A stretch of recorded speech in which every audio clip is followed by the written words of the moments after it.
নমস্কার বন্ধুরা, ভিল স্টোরি ব্লগে সবাইকে স্বাগত জানিয়ে নতুন একটা ভিডিও নিয়ে চলে এলাম। আর আশা করি যে যেখানে আছো ভালো আছো এবং সুস্থ আছো, আর আমরাও ভালো আছি। আর আজকে কিন্তু বিকেলবেলা ভিল স্টোরিতে রান্নাবান্না সেরে এই যে অ্যালোভেরা গাছ নিয়ে বসেছি। আর এটা কিন্তু ভিল স্টোরি যে রান্নাঘর আছে ওর পাশেই লাগানো ছিল।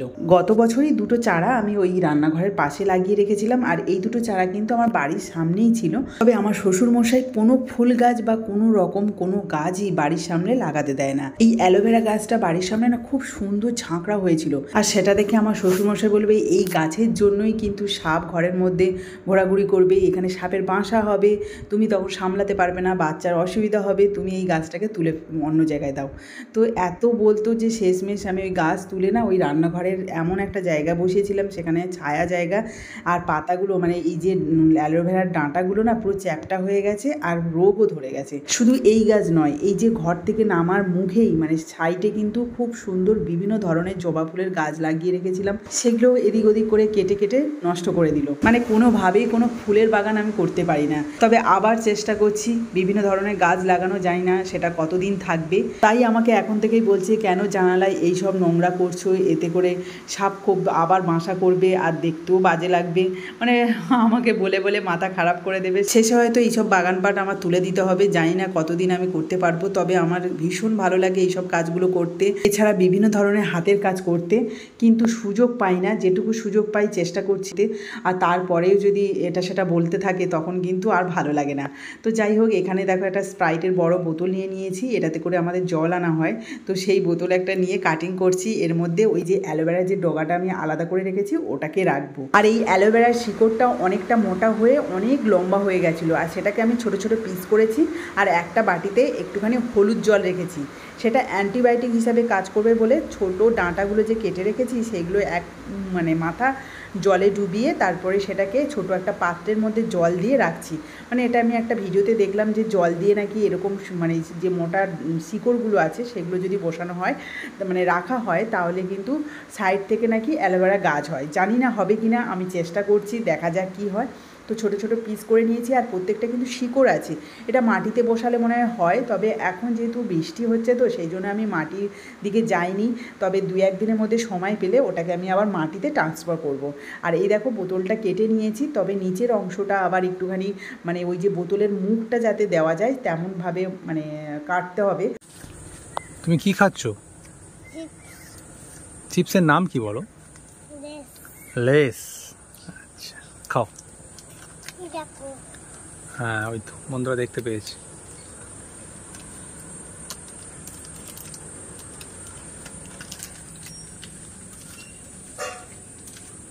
মাম্মা কি সুন্দর করেছে দেখাটা, দেখেছিস? তলাটা দেখেছিস? একটা বোতলের মুখের ওপর বসানো, সুন্দর লাগছে না কচি? হ্যাঁ, ক্যাটের ছবি এঁকে দেবে ওখানে, তা ভালো লাগছে তো।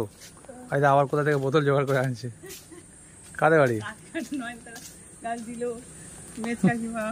এখানে একটা নীলকণ্ঠ ফুলের তো বোতলটা বেশ দেখতে, এটা অন্যরকম একটা ডিজাইন করবো। নয়নতারা, এটা তো ভালোই দেখতে লাগছে, এটা কালার করলে চুন লাগাবো কারণ এর গায়ে রোগ ধরেছে। এরকম ভাবে লাগাতে হবে চুনটা। বেশি হয়ে গেছে তো সেই জন্য। চিপস কোথায় পেলি? কে দিল বলতো চিপসটা? কে দিয়েছে চিপস? মাম্মা।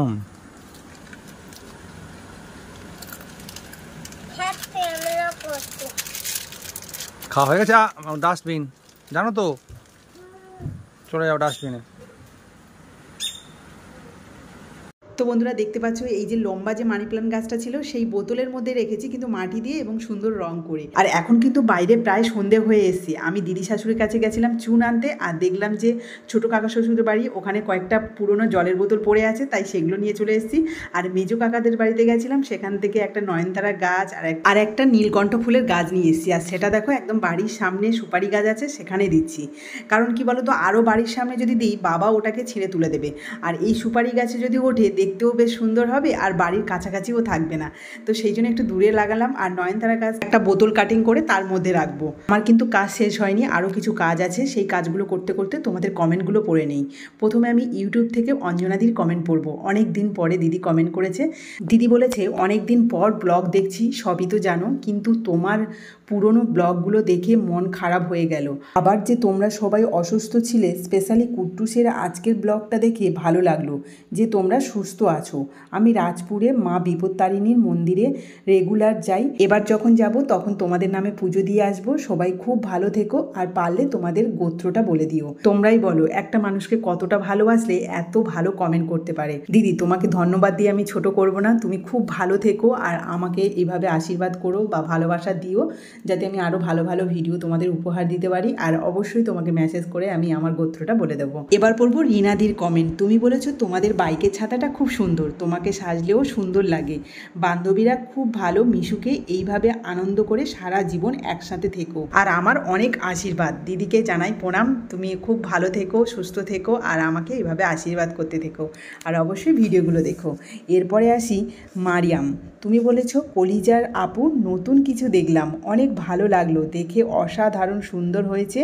অনেক অনেক ভালোবাসা রইল তোমার জন্য, অনেক গুণ আছে তোমার গো। দিদি তোমাকেও অনেক অনেক ভালোবাসা, আর তুমিও আমাকে এইভাবে ভালোবাসা দিও আর পাশে থেকো। এরপরে আমি কয়েকজনের নাম নিচ্ছি এখানে, যেমন নীলাঞ্জনা দি, বর্ণালী মিশ্র, শম্পা দাস আর অনামিকা চক্রবর্তী। তোমরা প্রত্যেকেই কিন্তু ভীষণ ভালো ভালো কমেন্ট করো, এভাবেই আমার পাশে থেকো আর ভিডিওগুলো দেখতে থাকো। আর আমার ভিডিওটা যদি তোমাদের ভালো লেগে থাকে তাহলে প্লিজ একটা শেয়ার করে দিও, তাহলে সবাই দেখতে পাবে। আর এখানে দেখো প্রত্যেকটা গাছে কিন্তু আমি জল দিচ্ছি। আর এটা কি জল বলো তো? চাল ধোয়া জল। এটা বোতলের মধ্যে রেখে দিয়েছিলাম, এখন প্রত্যেকটা গাছে দিয়ে দিচ্ছি। তো চলো আজকে ভিডিওটা এই পর্যন্ত। সবাই খুব ভালো থেকো, সুস্থ থেকো, টাটা।